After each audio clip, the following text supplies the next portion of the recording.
So I spoke to a conveyancer on the phone today, and when I asked how many contracts, this is Section 32, so this is in Victoria.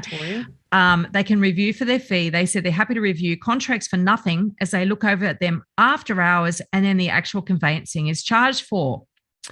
And the process was explained that they look over the contract and let her know if there's any conditions that she needs to have with the offer.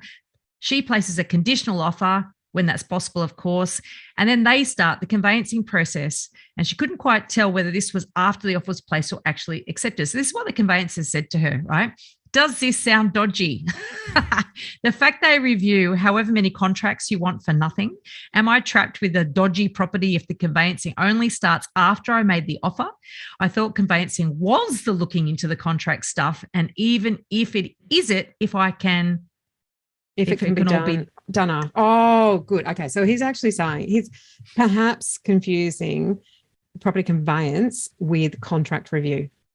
Yeah. And I think the essence there. That's exactly right. And I think the conveyance is in a way confusing it too. Well, not confusing it, but basically saying that they look over the contract to let them know if there's any conditions they need to have with the offer, which is really important. And then yes, they do all that conveyancing process. So it is after. Yeah.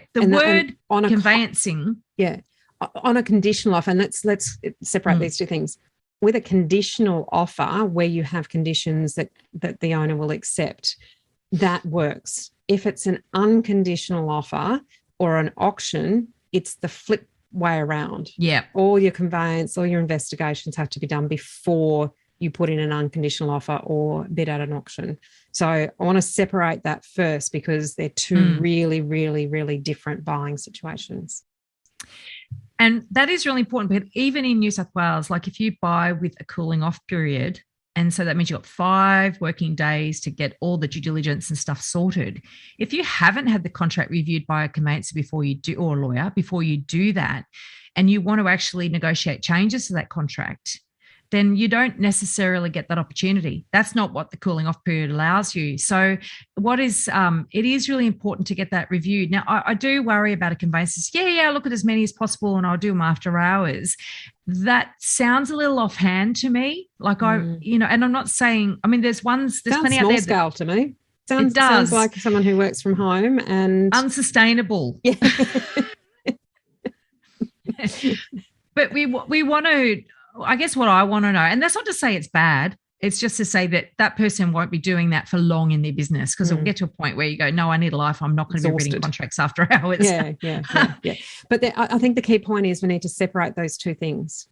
Conveyance is a process, and there are conveyancing protocols in each state. That is a process as part of the purchase and settlement of a property.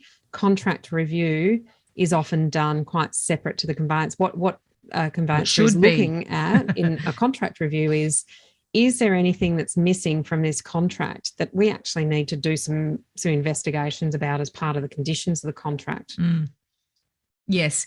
So I always, I know that particularly in Queensland, you're not a big fan of conveyancers over lawyers. And just generally what we find is that, I think it's a bit different because you have property conveyance specialists who are qualified specifically in that space, whereas up here they've got to work for a lawyer, and the conveyancer may work under one lawyer with a number of conveyancers underneath them, and they're not really specialists.